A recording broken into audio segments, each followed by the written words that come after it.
Luck की power की वजह से वहाँ आसपास बादल आ जाते हैं और एक लाइटनिंग आकर सीधा लक के ऊपर गिरती है, जिससे कि वो ट्रांसफॉर्म हो जाता है और कहता है, तो तुम क्या कह रहे थे कि मैं किसे नहीं हरा सकता? तो चलो अब मुझे बताओ कि तुम लोग मुझे कैसे हराने वाले थे। अब तक हमने देखा आस्था नोटिस करता है कि उसकी नई तलवार वहाँ के सभी लोगों के पॉइजन को एब्जॉर्ब कर लेती है। तब वो उसी तलवार से यूनो की मदद से डिजिट पर हमला कर देता है, जिससे डिजिट इंसान में कन्वर्ट हो जाता है और तब वो और यूनो विलेजर्स को सारी बात बताते हैं और तब क्लोवर किंगडम को बचाने के लिए वहाँ से निकल जाते हैं। और तभी वो दोनों नोटिस करते हैं कि रास्ते में 2 जगह पर हमला हो चुका होता है और तब वो दोनों उनकी मदद करने के लिए अलग अलग डायरेक्शंस में चले जाते हैं। और अब आगे और यहाँ लक एक शहर पर हमला कर देता है। तब जैसे ही मैग्ना और वेनेसा को इस बात का एहसास होता है, तब वो उनकी मदद करने के लिए वहाँ चले जाते हैं। तब हम यहाँ देखते हैं लक ने पूरी तरह से तबाही मचा रखी होती है। तब मैग्ना कहता है, मुझे तो लगा था यहाँ पर किसी ने हमला कर दिया है, पर आखिरकार तुम यहाँ पर क्या कर रहे हो लक? और तब वो वेनेसा और मैग्ना पर हमला कर देता है, पर वेनेसा और मैग्ना उसके हमले से बच जाते हैं। तब वेनेसा कहती है, आखिरकार यहाँ पर क्या चल रहा है लक?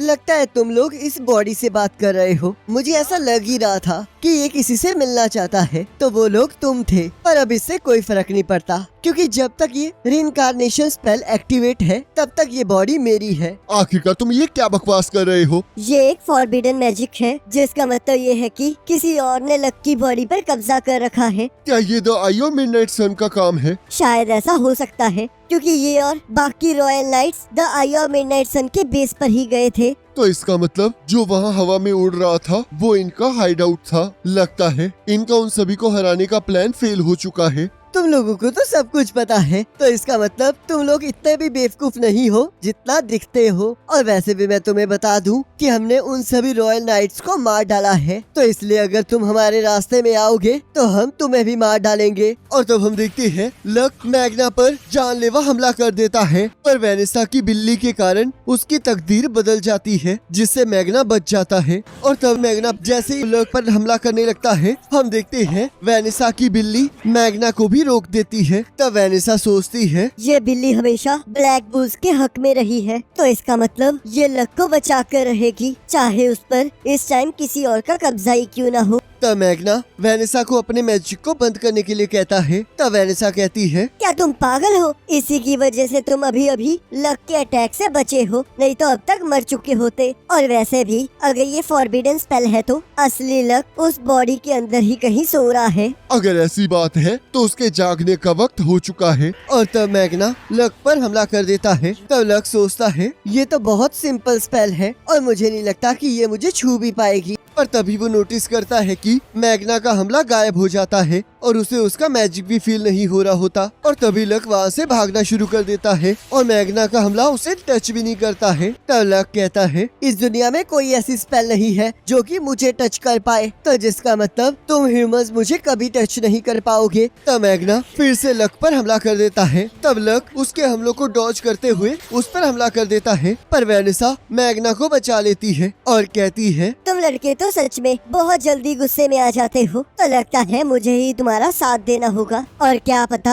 अगर तुम लक को हरा पाए तो वो वापस से होश में आ जाए। और तब मैग्ना वेनेसा की मदद से लक पर हमला कर देता है, पर हम देखते हैं लक उसके हमले से बच जाता है। तब लक कहता है, तुम्हारी स्पेल मुझे कभी छू नहीं पाएगी। तब मैग्ना उस पर दोबारा से हमला कर देता है और कहता है, ये चाहे तुम्हें छू ना पाए पर ये फिर भी फट सकती है। तब लक उसके हमलों से बचते हुए कह रहा होता है कि तुम्हारी ये छोटी सी स्पेल्स मेरा कुछ नहीं बिगाड़ सकती, और अब तो तुम मुझ पर नॉर्मल फायरबॉल से हमला कर रहे हो। क्या तुम्हारा मैजिक खत्म हो चुका है? तभी मैग्ना लक के पीछे पहुंच जाता है और वेनेसा सोचती है, अगर लक मोना को सेंस करके मैग्ना के हमलों से बच रहा है तो मैग्ना अपने अटैक के मोना के साथ मिक्स होके लक को धोखा दे सकता है। पर मैग्ना जैसे ही लक पर हमला करने लगता है, लक उसे पकड़ लेता है। तब मैग्ना सोचता है, मुझे पहले से ही पता है कि तुम्हारी स्पीड और मोनो को सेंस करने की पावर कितनी ज्यादा है। तभी वो अपने हाथ में ही अपने स्पेल को ब्लास्ट कर देता है और लक को पकड़कर कहता है, चाहे तुम्हें इसके बारे में पता ना हो, पर असली लक को पता है कि मैं इतना बेवकूफ हूँ कि मैं अपने आप को भी उड़ा सकता हूँ। और लक पर हमला कर देता है, पर तभी वो दोनों उससे भी बचकर निकल जाते हैं। और तब मैग्ना फिर से लक पर एक जोरदार हमला करता है जिससे वो नीचे आ गिरता है। तब मैग्ना अपने मैजिक से उसे कैद कर लेता है और कहता है, मुझे नहीं पता कि तुम कौन हो और तुम्हें भी ये नहीं पता है कि मैं और लक कौन है, तो इसलिए तुम मुझे नहीं हरा सकते।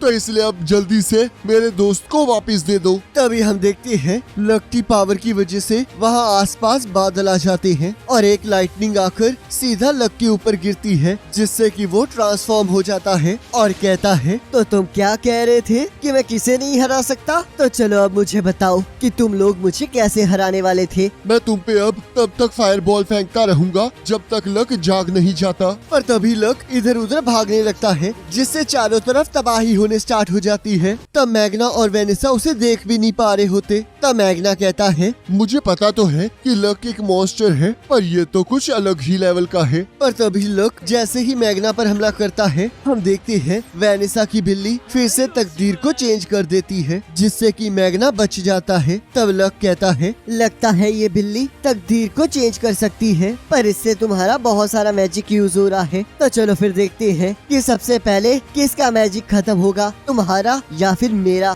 और तब वो बार बार मैग्ना पर हमला करना स्टार्ट कर देता है और हम देखते हैं हर बार वेनिसा की बिल्ली मैग्ना की तकदीर को बदलती रहती है जिससे वेनिसा बहुत ज्यादा थक चुकी होती है। और तब हम देखते हैं लक चारों तरफ और भी ज्यादा तबाही मचाने लगता है और कुछ देर बाद वेनिसा के थक जाने पर लक मैग्ना को पकड़ लेता है। तब लक कहता है, मैंने जितना सोचा था ये तो उससे पहले ही खत्म हो गया। अब क्लोवर किंगडम के सभी ह्यूमंस मरने वाले हैं और यही वो तकदीर है जो तुम लोग डिजर्व करते हो और हम एल्व्स तुम्हें तुम्हारी तकदीर से मिला कर रहेंगे। चुप कर जाओ, मुझे इससे कोई फर्क नहीं पड़ता कि तुम एल्फ हो या नहीं, और मैं तुमसे बात नहीं कर रहा हूँ, मैं उस बेवकूफ लक से बात कर रहा हूँ। तो इसलिए बेवकूफ जल्दी वापस आ जाओ और अपनी बॉडी पर दोबारा से कब्जा कर लो। लक हमेशा शैतानियां करता रहता है, पर वो मेरा छोटा भाई है, तो इसलिए उसे इसी टाइम वापस दो। आखिरकार तुम ह्यूमंस ये किस तरह की बकवास कर रहे हो? क्या तुम लोगों को सच में ऐसा लगता है कि तुम जैसे सेल्फिश लोग सच में ऐसा बॉन्ड बना सकते हो जो कि इस